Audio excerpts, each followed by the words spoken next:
happens in the case where, let's say the crypto we mined, or actually we'll use it for the purchasers because that's how most people are listening.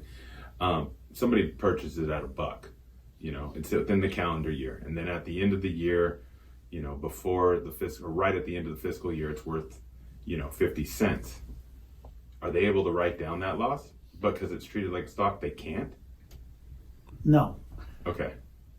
Unlike a stock, okay, again, as long as you sell it by the end of the year. Okay. Remember, if you just hold it, Right. there is no tax. No Right. taxable event. Tax doesn't happen until you sell it. Right. Okay. So at the end of the year, if you just sell it and you had a 50-cent loss on it, okay, you would be able to treat that as a passive activity loss.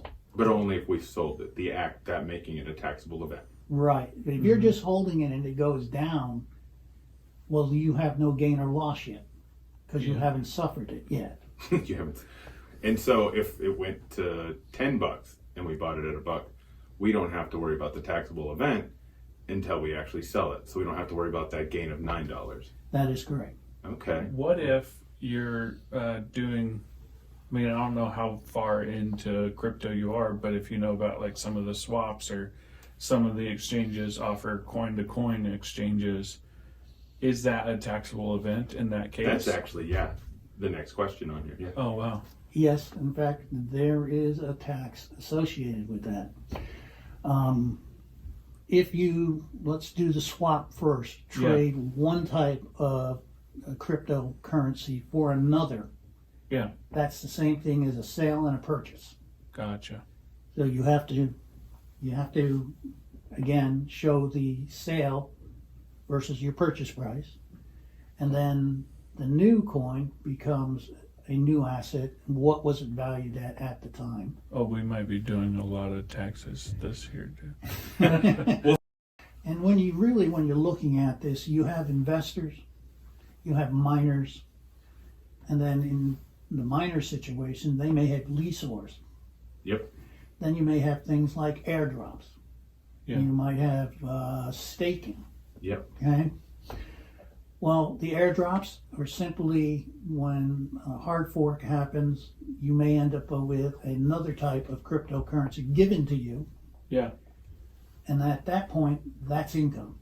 Okay. Wow. They have a lot of these NFT play to earn things where you buy an NFT. So if you buy an NFT, I guess let me just break this down into two questions. Buy an NFT, that's a taxable event, right?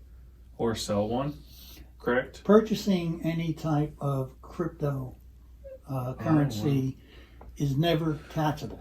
Oh, okay. Sorry, not purchasing it. So if you were to sell your NFT, then that's, Yes. Okay.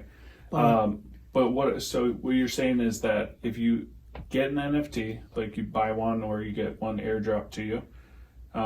there's two different things. Okay. Yeah, those are two different things. All right. Well, so a lot of these NFTs are, they have roadmaps to either play to earn games where you receive a certain crypto from owning this NFT, or you're getting airdropped new NFTs or different layers to your NFT. So those are all taxable events.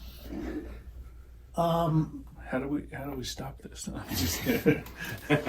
Any airdrops are going to be considered new income to you. Because it's like free Okay. money. It's Pretty a much. gift. Yeah. It's like- Well, it's not a gift. Okay. Well, it's not a gift. No, because It's like winning a sweepstakes. you're mining, right? And you get a hard fork, and they give you, well, that's part of your income to yourself or your company. Okay. Got it. Okay. Okay, so you have to claim it as income. The value of it. Correct, on the day that you receive it. So, for instance, there's popular NFT Bored Apes, right? Its value when they first launched was, let's just say, $100, but you bought it in Ether. But now it's worth a couple $100,000, in some cases $1 million. So if you have one or you purchase one that's worth $1 million, do you have to pay taxes on $1 million?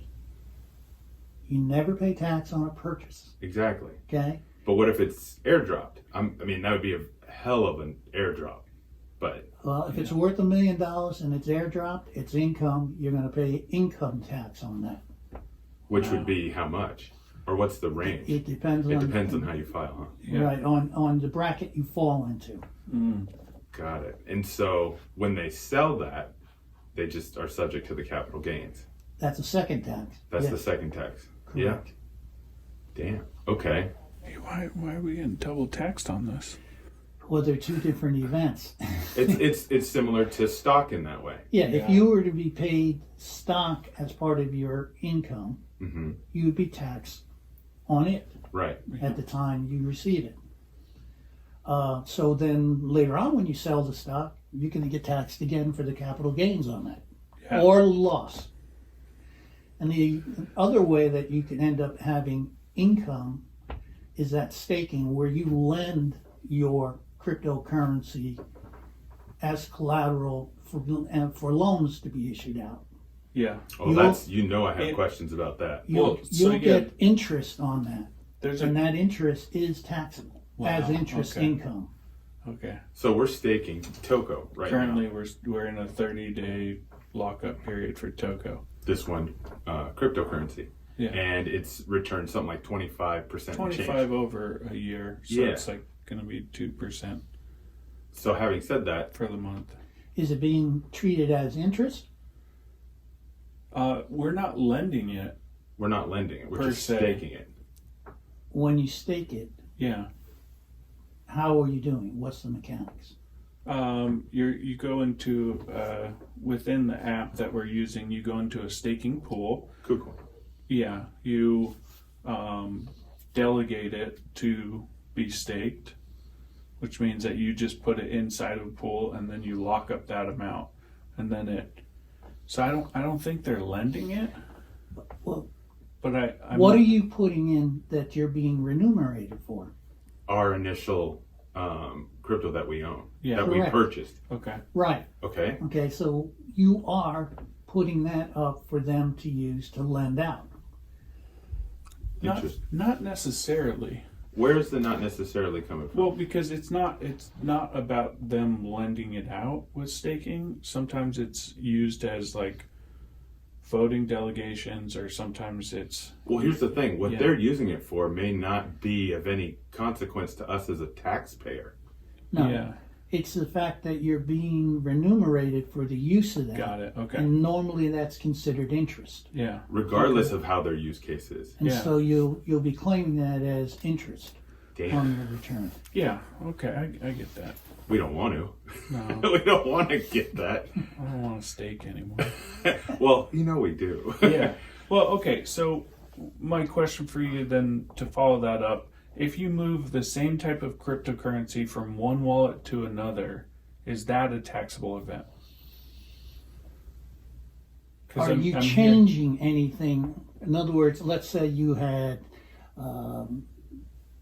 3 Bitcoins and you Yeah. want to move it from one wallet to another. Yeah. Yeah. Okay? Want to move it from my ledger to my new ledger Nano. I would or think something. as long as Or my you're not Coinbase. getting anything, you're just moving it. It'd be like moving it from one bank to another. Regardless Okay. if the value went up or down since we first acquired it. Well, no, because you're not getting anything. You're not Yeah. selling it. You're not getting the money that it's appreciated to. But we're still being charged transaction fees or Yeah. gas fees to We move are. on. That's fine. Then that's part of what you're going to add back to your bases when you sell it. Got it. So we're able to write down those. Yeah, and that's why you need to track all this. No, we get Oh, it. sweet.